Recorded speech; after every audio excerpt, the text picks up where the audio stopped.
Urea కొరత పూర్తిగా కేంద్రం బాధ్యత అంటున్నారు మంత్రి తుమ్మల నాగేశ్వరరావు. రాష్ట్రంలో ఇంకా 50 నుంచి 60 వేల మెట్రిక్ టన్నుల యూరియా అవసరం ఉందంటున్నారు.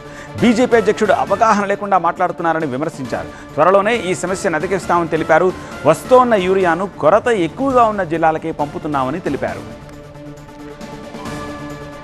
మా సీనియర్ కరెస్పాండెంట్ ప్రభాకర్ మరింత సమాచారం అందిస్తారు. రాష్ట్రంలో యూరియా కొరతపై రోజురోజుకి రాజకీయ వాతావరణం వేడెక్కుతుంది. ప్రస్తుతం మనతో పాటు వ్యవసాయ శాఖ మంత్రి తుమ్మల నాగేశ్వర్ గారు ఉన్నారు. సార్ చెప్పండి, అసలు యూరియా కొరత ఎందుకు ఏర్పడింది? ఇప్పటివరకు రాష్ట్రానికి ఎంత వచ్చింది, ఇంకా ఎంత రావాలి? మాకు రావాల్సింది 9,50,000 టన్నులు, మెట్రిక్ టన్నులు. కానీ మాకు వచ్చింది 5,000 చిల్లర. ముందుగా ఒక 50,000 టన్నులు ఈ వారంలో పంపిస్తాము అని చెప్పారు. ఈ రోజుకి ఒక 10,000 టన్నులు లోడ్ అవుతున్నాయి. అది కూడా కరేకల్ పోర్ట్లో, అదేవిధంగా ఆ పక్కన ఉన్నటువంటి పోర్ట్స్లో డంప్ అవుతున్నాయి. అక్కడ నుంచి మళ్ళీ బై రేక్ తోటి మనకు రావాలి.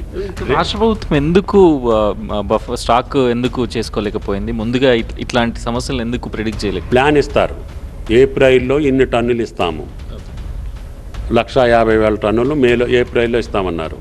ఇవ్వలా, 70 ఇచ్చారు. మేలో 180,000 ఇస్తామన్నారు, 80 ఇచ్చారు, ఇవ్వలేదు. జూన్లో అంతే, జూలైలో అంతే, ఆగస్టులో అంతే. కానీ ఇక్కడ బీజేపీ అధ్యక్షుడు ఆరోపిస్తున్నట్టుగా యూరియా కృత్రిమ కొరతను సృష్టిస్తుంది రాష్ట్ర ప్రభుత్వం అనేది బీజేపీ అధ్యక్షుడు రామచంద్రరావు. ఆయన 3 నెలల క్రితం అయ్యిండు.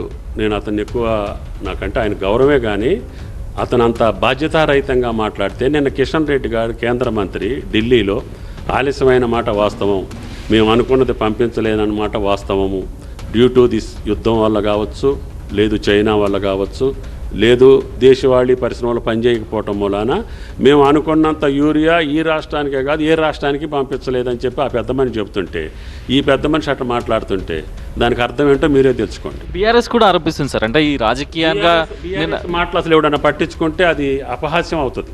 రాష్ట్ర ప్రభుత్వానికి యూరియాకి ఏ రకమైనటువంటి సంబంధం ఉండదు. తయారు చేసే విధానం మాది కాదు, అలాట్ చేసే విధానం మాది కాదు, సప్లై చేసే విధానం మాది కాదు. మొత్తం కేంద్ర ప్రభుత్వ ఆధీనంలో ఉంటుంది. కాబట్టి కేంద్ర ప్రభుత్వాన్ని అడిగి తెచ్చుకోవటమే తప్ప మేము చేయగలిగింది ఏమీ లేదు. రైతులకు ఏం హామీ ఇస్తారు సార్? ఎప్పటిలోగా మీ సమస్య క్లియర్ అవుతుంది అంటే రాష్ట్ర ప్రభుత్వంగా మీరు ఎట్లాంటి భరోసాని ఇస్తారు? ప్రతినిత్యం రోజు కలెక్టర్లతోటి ఉన్న సప్లైని ఎక్కడైతే డిఫిసిట్ ఉందో, ఇప్పుడు కొన్ని జిల్లాల్లో మాకు సమస్య లేదు. ఇప్పుడు అన్ని పంటలు ఒకేసారి వచ్చినాయి. వర్షాలు సక్రమంగా కురవటం ఒకటి, అన్ని ప్రాజెక్టులు ఒకేసారి మనం ఇరిగేషన్ ఇవ్వటం ఒకటి. దానివల్ల తెలంగాణ రాష్ట్రంలో ఉన్న 1,35,00,000 ఎకరాలు కూడా పంట వేసాం. ఒక 60,000 70,000 ఈ నెలలో వస్తే ఈ వారంలో రైతులకి కొంతవరకు రిలీఫ్ ఉంటుంది. ఉన్నదాన్ని ఎక్కడైతే ఎక్సెస్ ఉందో, ఇప్పుడు ఆదిలాబాద్లో మాకు అవసరం లేదు, అక్కడ ఒక 5,000 మెట్రిక్ టన్నులు ఉంటే ఎమ్మటే దీన్ని తీసుకొచ్చి మెదక్లో ఇస్తున్నాం.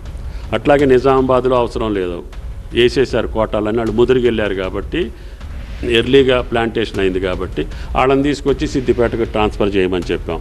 అట్లా ప్రతినిత్యం ఏ జిల్లాలో ఇబ్బంది ఉంది, ఎక్కడ స్టాక్ లేదు, ఆన్లైన్లో చూసుకొని డీలర్ల దగ్గర ఉన్నటువంటిది మొత్తం ఎగ్జాస్ట్ చేసి ఫ్యాక్స్లో ఉన్న దాన్ని కూడా మానిటరింగ్ చేసుకుంటూ, ఎక్కడ తక్కువ ఉంటే అక్కడికి ఆ జిల్లాలకు పంపించుకుంటూ ఏ రోజుకి ఆ రోజు మానిటరింగ్ చేస్తున్నాం.